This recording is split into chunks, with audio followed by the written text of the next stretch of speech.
Aí sim, minha galera abençoada.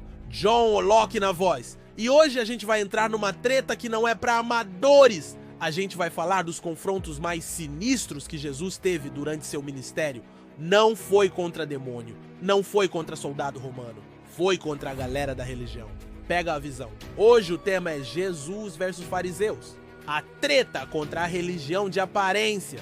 A gente vai ver como Jesus, com seu papo reto e cheio de amor, desmascarou a hipocrisia dos caras que se achavam os donos da verdade. E vamos trazer essa fita para os dias de hoje com muito respeito, mas com a sinceridade que a palavra pede. Se você já se sentiu julgado, se já achou que a religião mais atrapalha do que ajuda, ou se simplesmente quer entender a diferença entre uma fé viva e uma casca vazia, já esmaga o like aí embaixo e se inscreve, porque hoje a gente vai quebrar umas estátuas e entender que o foco de Deus nunca foi a religião pela religião, mas sim o relacionamento. Bora nessa! Quem eram os fariseus? Os crentes raiz da época. Primeiro, vamos botar os pingos nos is. Quem eram os fariseus? Eles não eram vilões de filme, não. Eles eram o grupo religioso mais respeitado da época. Eram os caras que levavam a lei de Deus a sério. Eles jejuavam, oravam, davam o dízimo de até a folhinha de hortelã. Eles eram os crentes nota 10, o exemplo a ser seguido. Então, por que Jesus batia de frente com eles o tempo todo? Isso aqui é ouro, anota aí. O problema não era a dedicação deles. O problema era que, no meio do caminho, eles se perderam. Eles amavam mais as regras do que as pessoas. A aparência de santidade virou mais importante que um coração quebrantado. Eles estavam tão focados nos detalhes da liturgia que perderam a visão do amor, que é o coração de tudo. O confronto. Ai de vós, hipócritas. O ápice dessa treta tá lá em Mateus capítulo 23. Jesus sobe o tom e manda uma sequência de ais, desmascarando a hipocrisia deles. E é aqui que a gente vai trazer a fita para os dias de hoje. Imagina Jesus chegando hoje e mandando um papo reto não para destruir, mas para consertar o que tá torto. 1. O perigo do portão fechado. Jesus mandou na lata: pois vocês fecham a porta do reino do céu para os outros. Vocês mesmos não entram, nem deixam entrar os que estão tentando. Imagina que o reino de Deus é a melhor festa do universo.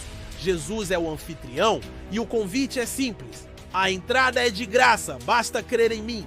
Mas na porta tem os seguranças, líderes religiosos de aparência, com uma lista de regras extras. Quando uma pessoa simples chega, eles barram: opa, tatuagem, cabelo colorido, você não se encaixa no nosso padrão. Volta quando você se consertar. Eles criam tanta burocracia, tanto pré-requisito, que não tá no convite, que a galera desiste. Moral da história. Essa é a denúncia de Jesus. Ele tá dizendo: cuidado, líderes, cuidado, teólogos, pastores, padres. Não peguem a mensagem simples do evangelho e transformem num labirinto de doutrinas e tradições humanas que afastam as pessoas. A gente precisa tomar cuidado para não criar barreiras que o próprio Jesus não criou. 2. O foco no exterior e o interior imundo. Jesus continuou a bronca: vocês limpam o exterior do copo, mas por dentro estão cheios de ganância. Limpa primeiro o interior. É tipo aquele crente que tá mais preocupado com a aparência do que com o coração. Ele fiscaliza o comprimento da saia, a letra da música, a versão da Bíblia, mas o coração tá cheio de fofoca, inveja e falta de perdão. Jesus está dizendo: Deus não tá olhando pro seu terno ou pro seu look de varoa, ele tá olhando pro seu coração.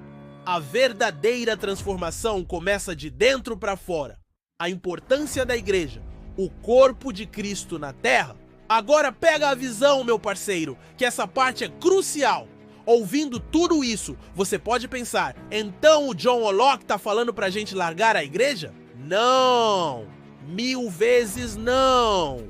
Aí o joelho dobra e a gente ora pedindo sabedoria para entender a diferença entre religiosidade e igreja.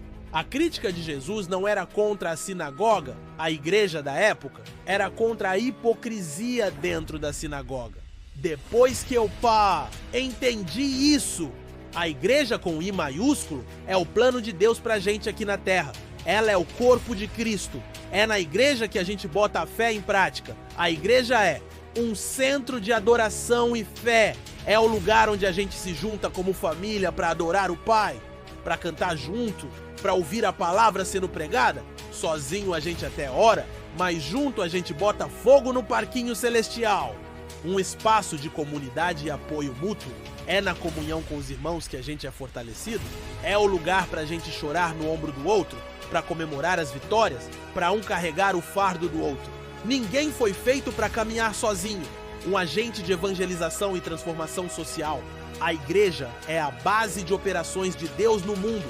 É de lá que a gente sai para levar as boas novas, para ser sal e luz na nossa quebrada, para transformar a sociedade com os valores do reino. Um canal de serviço e cuidado.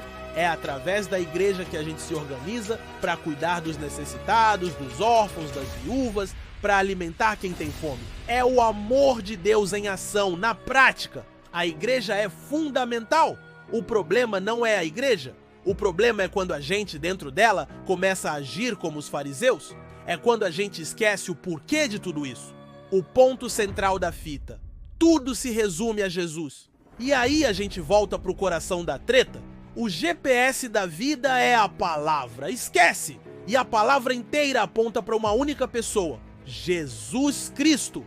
No final das contas, todo o ensinamento da Bíblia, toda a doutrina, toda a atividade da igreja só tem um objetivo: nos levar a conhecer mais a Jesus e a viver os seus ensinamentos. O perigo do farisaísmo moderno é quando a nossa denominação, o nosso pastor, a nossa teologia, as nossas tradições ou os nossos usos e costumes se tornam mais importantes que a pessoa de Jesus.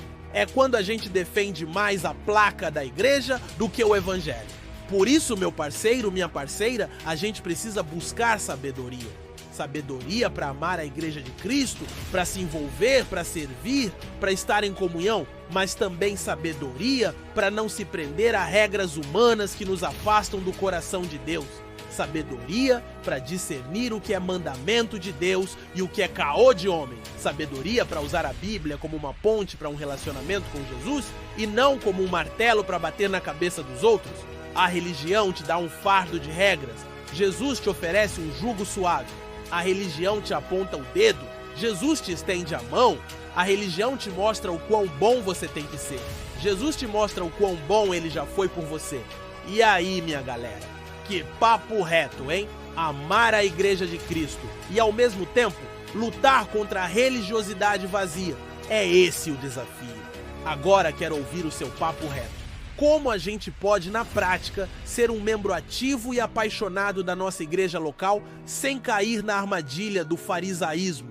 E como a gente pode ajudar a nossa comunidade a focar mais em Jesus e menos em tradições? Solta o verbo nos comentários. E se essa mensagem te deu uma nova visão sobre a fé e a igreja, já sabe, né? Dá aquela moral monstra, curte, se inscreve e ativa o sininho. Tamo junto nessa busca por um cristianismo mais real e menos religioso. Paz!